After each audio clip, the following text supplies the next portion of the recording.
नमस्कार, मैं अशोक कुमार पांडे और स्वागत है आपका द क्रेडिबल न्यूज पर। मोदी जी आजकल रील बना रहे हैं। आधी रात को रील बनाते हैं, 3 या 4 रीलें आ चुकी हैं और रील पर आकर कहते हैं कि मैंने उन बच्चियों को माफ कर दिया, लेकिन मुझे कल्चरल शॉक लगा कि लड़कियां गाली दे रही हैं। उसके बाद नुपुर शर्मा का एक ट्वीट वायरल हो जाता है जिसमें वो सुभाषित कह रही हैं। किसी की माता जी के लिए वो सुभाषित कह रही हैं नुपुर शर्मा।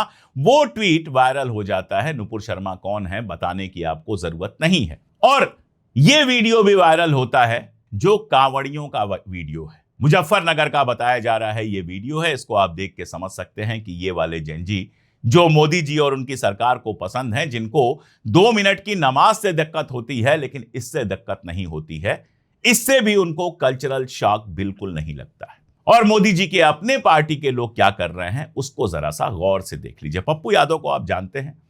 पप्पू यादव सांसद हैं, निर्दलीय जीत के आए थे लेकिन कांग्रेस के साथ जुड़ गए। वो अपने घर पे प्रेस कॉन्फ्रेंस कर रहे थे कल, और उसी समय 2 लोग आए और पप्पू यादव का यह कहना है कि उनको चाकू से मारने की कोशिश की गई। दोनों लोगों को पकड़ लिया गया, उनकी कुटाई पिटाई हुई जिसकी मैं कड़ी निंदा करता हूं, और उसके बाद उनको गिरफ्तार किया गया। अब ये जो कुटाई पिटाई करने वाले लोग थे वो कौन थे? जब जरा सा सर्च हुई तो पता चला कि ये दोनों भारतीय जनता पार्टी से जुड़े हुए हैं। दोनों की फोटो कई भारतीय जनता पार्टी के नेताओं के साथ दिखाई दी। दोनों ठेकेदार हैं और भारतीय जनता पार्टी के साथ जुड़े हुए हैं। शक्ल से जेनजी या उससे पहले के मिलेनियल लग रहे हैं, इससे ज्यादा तो लग नहीं रहे हैं।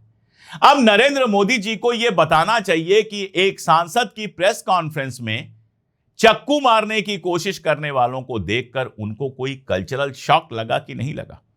इनको माफ कर देना है या फिर क्या कहूं, या फिर क्या होना है? जब बता दिया कि भारतीय जनता पार्टी के हैं तो आपको भी समझ में आ गया कि इनके साथ कुछ नहीं होना है। इस पर उनको कुछ नहीं बोलना है। सनातन के अपमान का शोर मच गया। कई सालों से यह नौटंकी आप बहुत कायदे से देख रहे हैं। मुद्दे को किनारे कर दो और कोई और बात करने लगो। मुद्दे को एकदम किनारे कर दो। संसद के अंदर राम मंदिर में चढ़ावे की लूट का मुद्दा उठा, उस मुद्दे को किनारे कर दो। उससे कोई अपमान नहीं होता। सनातन का अपमान इस बात से नहीं होता कि राम मंदिर के अंदर चढ़ावे की लूट हुई। कल मैं एक वीडियो देख रहा था जिसमें एक महिला छत्तीसगढ़ से आई हुई थी। उनसे जब एक पत्रकार ने पूछा तो उन्होंने कहा, मैं इस मंदिर में चढ़ावा नहीं चढ़ाऊंगी, मैं भगवान राम की पूजा करूंगी, लेकिन जो पैसा मुझे चढ़ावे में चढ़ाना है वो किसी गरीब को दान कर दूंगी, किसी विधवाश्रम में दे दूंगी, किसी अनाथालय में दे दूंगी जहां पे वाकई पैसे की जरूरत है, लेकिन मंदिर में चढ़ावा नहीं चढ़ाऊंगी क्योंकि चढ़ावे की लूट हो रही है। जनता इस बात को अच्छी तरह से समझ रही है। तो चढ़ावे की लूट के मुद्दे पर कोई बात ना हो सके, इसके लिए आप क्या करोगे कि संसद के बाहर जो नुक्कड़ नाटक किया विपक्ष ने उसको मुद्दा बना लोगे ताकि उसी पर शोर हो। आपको दिक्कत है कि पप्पू यादव ने साधु का वेश बनाया।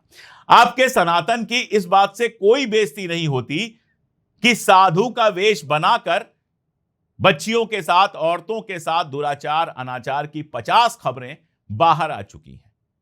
सनातन का अपमान इस बात से नहीं होता कि कितने सारे आशाराम जैसे इस मामले में जेल में पड़े हुए हैं।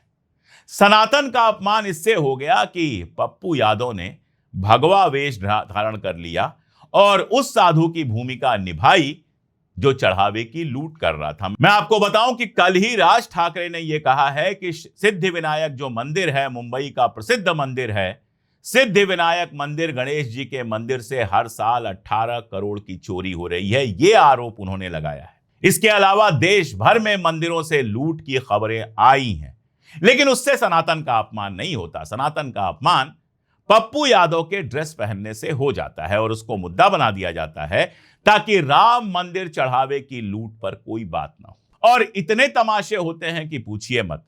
भगवा धारण कर करके एक से एक गुंडे जो साधु बने हुए हैं वो आकर बयान देने लगते हैं और उसके बाद पप्पू यादव पर हमला हो जाता है। इस टेक्निक को आप समझिए। जंतर मंतर पर आंदोलन हुआ, बड़ा आंदोलन हुआ, शिक्षा का मुद्दा उठा, नीट का मुद्दा उठा, सारे मुद्दे उठे, लेकिन उन पे बात ना हो सके इसलिए सिर्फ और सिर्फ गालियों पे, और वो भी लड़कों की गालियों पे नहीं, सिर्फ और सिर्फ लड़कियों की गालियों पे बात हो रही है। ऐसा माहौल बनाया जा रहा है जैसे कि जंतर मंतर पर सिर्फ और सिर्फ गालियां चल रही थी, इसके अलावा कुछ नहीं चल रहा था। आप समझ रहे हैं ना? मुद्दों को किस तरह से भटकाने की कोशिश की जा रही है। एफआईआर दर्ज हो रही है, ये हो रहा है, वो हो रहा है, सारा तमाशा हो रहा है, लेकिन नरेंद्र मोदी जी संसद के अंदर आकर सवाल का जवाब देने को तैयार नहीं है। अमित शाह जी के घर के बाहर जबरदस्त सुरक्षा लगा दी गई, सब हो रहा है, लेकिन अमित शाह जी इस सवाल का जवाब देने को तैयार नहीं है कि ये जो बच्चों के ऊपर लाठियां चली हैं, छात्रों युवाओं के ऊपर लाठियां चली हैं, कील लगी लाठियां चली हैं, पैलेट गन चले हुए हैं, क्या इसका आदेश उन्होंने दिया था? पैलेट गन को लेकर बात हो रही है कि ये लेस लीथल है। लेस लीथल क्या होता है भाई? ऐसा हथियार जिससे किसी की आंख फूट सकती है, और जम्मू कश्मीर में 50 ऐसे एग्जाम्पल हैं, वो लेस लीथल कैसे हो गया? और क्या आपने इस लेस लीथल हथियार को चलाने की इजाजत दी थी? अगर दी थी तो मान लीजिए। 50 वीडियो ऐसे हैं, लगातार आ रहे हैं, जिसमें पुलिस वाले लड़कियों को पीटते हुए दिखाई दे रहे हैं, लड़कों को पीटते हुए दिखाई दे रहे हैं। कोई ऐसा वीडियो नहीं है जिसमें बच्चे उनको मारते पीटते दिखाई दे, लेकिन माहौल पूरा ऐसे बनाया जा रहा है जैसे जंतर मंतर पर छात्र नहीं, गुंडे इकट्ठा हुए थे, गालियां देने वाले इकट्ठा हुए थे। क्यों? क्योंकि शिक्षा के क्षेत्र में जो नाकामी है उससे ध्यान को बहलाना है, और भक्तों को खुश करने के लिए आंध्र प्रदेश से लेकर जहां जाएंगे, कहीं नाच का प्रोग्राम होगा, कहीं कुछ होगा, कहीं कुछ होगा। राजाओं, महाराजाओं, बादशाहों और सुल्तानों की तरह व्यवहार करेंगे नरेंद्र मोदी, और उसके बाद विक्टिम कार्ड रोएंगे, आधी रात को आकर विक्टिम कार्ड खेलेंगे कि मुझे गालियां दी गई। अरे आपके चेले चमचे जितनी गालियां देते हैं उसकी तो बात ही छोड़ दीजिए आप, लेकिन विक्टिम कार्ड खेलना है और व्यवहार करना है सुल्तानों और बादशाहों की तरह।